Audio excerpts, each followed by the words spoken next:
Look at another article on the BBC News site that was on the front page of the news site. So we can see here it says that the UK records the hottest day of the year so far. So this was on the 11th of May. And it says that Saturday was the warmest day of the year so far, according to the Met Office.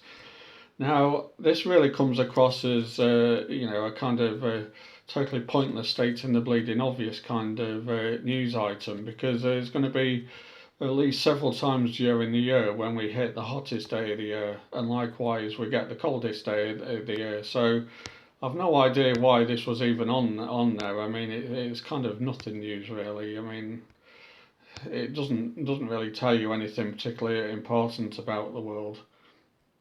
Um, But I mean, this is kind of typical of the BBC of putting, either kind of pointless or silly or just kind of pure drivel articles on the front of the news site, while avoiding other news stories that would be more important or more interesting. I mean, one of the videos I've done previously on the channel was how they avoided the news about the Dutch farmers' protest. I think it took them about 2 weeks until they finally reported it. So, in terms of more important or more interesting news articles, this would be a good one for them to have reported on. So, this is a scientific study from March this year. Pardon me. So it says here, ancient DNA and osteological analyses of a unique paleo archive reveal in the early Holocene faunal expansion into the Scandinavian Arctic.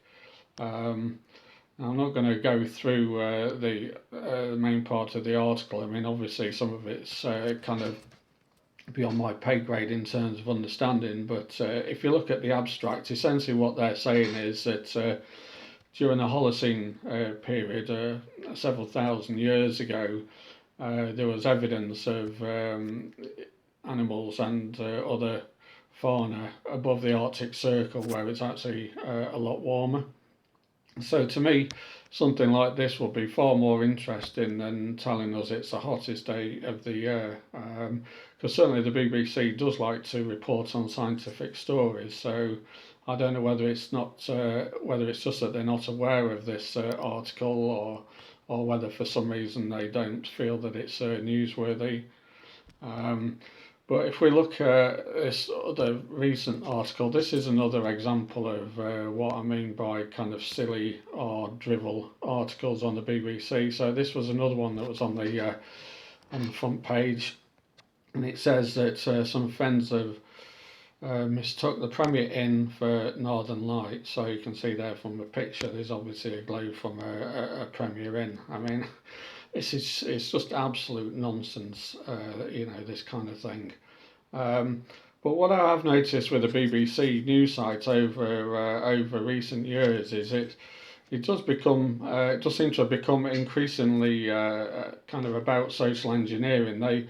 They tend to give a highly curated and narrow view of the world.